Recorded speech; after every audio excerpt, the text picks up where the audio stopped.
Click, clack, clock, clook, clack. Kenneth Williams. Oh, this is just the same thing. They're repeating. No, it isn't. They were all click, clock, clook, clack. They were all different. No, the CK occurred in every one. Oh.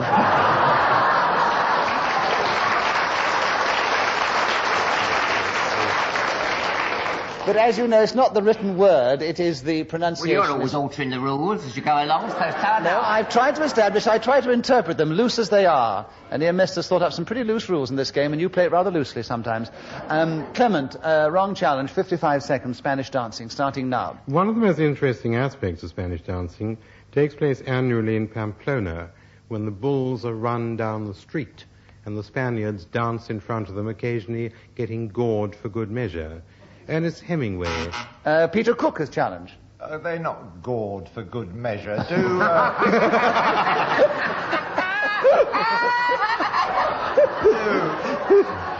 Do the bulls come up and gore them for good measure?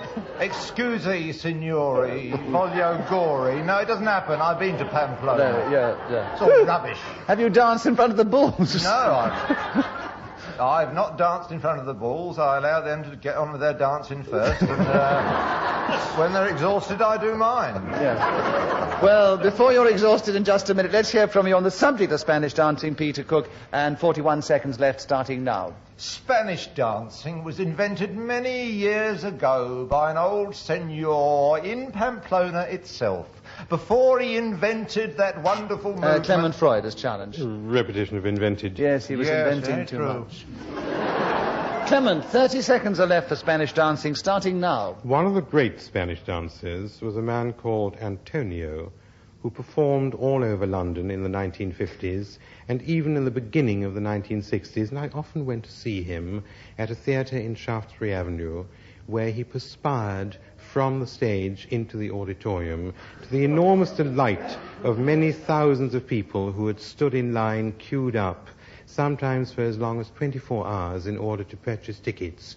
So Peter Cook. Well, it's absolute rubbish again, isn't it? I mean, can you imagine thousands of people queuing up in the wind and rain to get perspired over?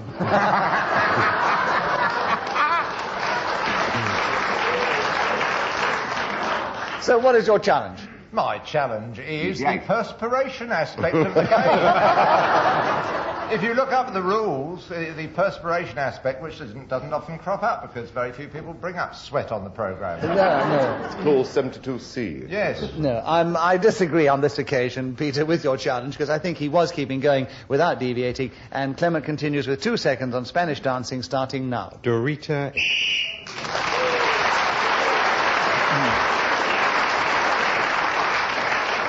Kenneth, Clement Freud has increased his lead at the end of that round. Kenneth Williams is going to begin the next round, and the subject is George Nathaniel Curzon.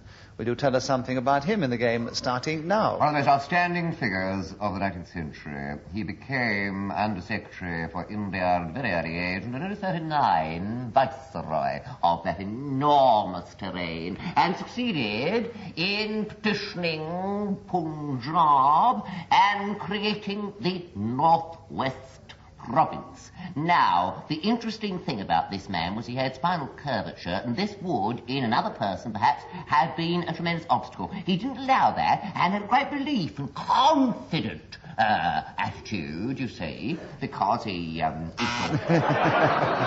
Peter Cook. Well, as soon as the curvature began, a lot of started rumbling about. He began to double up himself. Began to double up with his curvature, yes. Peter Cook, a good challenge, and there are 24 seconds for you to take over George Nathaniel Curzon as a subject, starting now. 24 seconds is scarcely adequate to describe a man whose own mother once said, "I don't know, he seems so peculiar these days." What with his wishing to go to India and run about that part of the world, it makes me wonder what on earth Dad and I did wrong.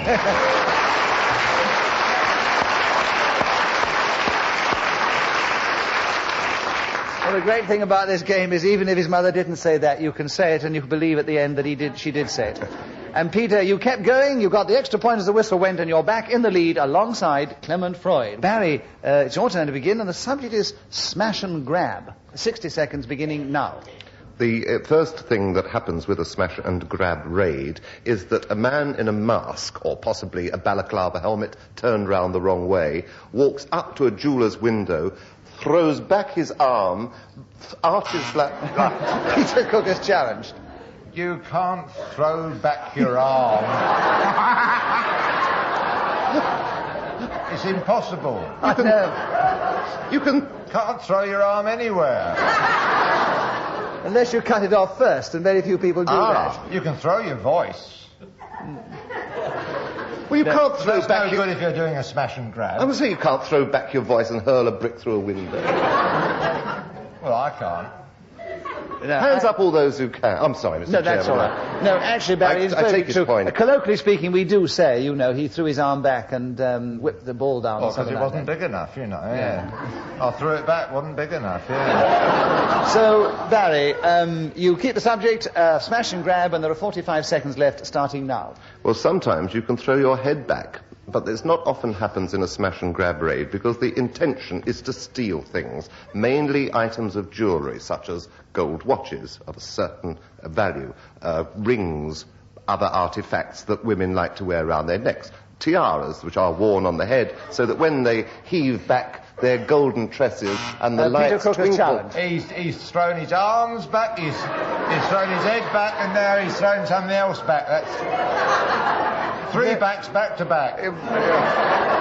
Very repetitious. Peter, you have a good challenge and the subject in 23 seconds on smash and grab, starting now.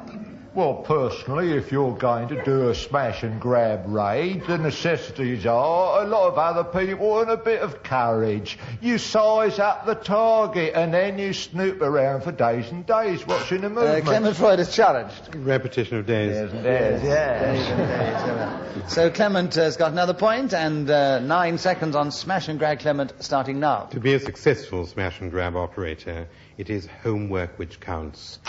Kenneth Williams, a challenge. Deviation. I don't think an MP's got any right to broadcast up to be an efficient smash and grab man. Absolutely very devious. Yeah, Most devious. on the basis that it's devious for an MP to put forward those sort of opinions. Yeah. Even Very glad though you he missed was... that point up, Mr. Chairman. Very glad. Very glad. I'm glad we've got an astute chairman here. Very glad. And the fact that you haven't got very many points, I'm going to be generous Thank you and say very much. yes. Thank you very much. You have 3 seconds on smash and grab, starting now. Well, it's a disgraceful business, and moreover, the law in this country should come down hard. So Kenneth Williams, much to the audience's pleasure, was speaking as the whistle went, so he got that extra point, and he is still in 4th place. Really relishes it, doesn't he?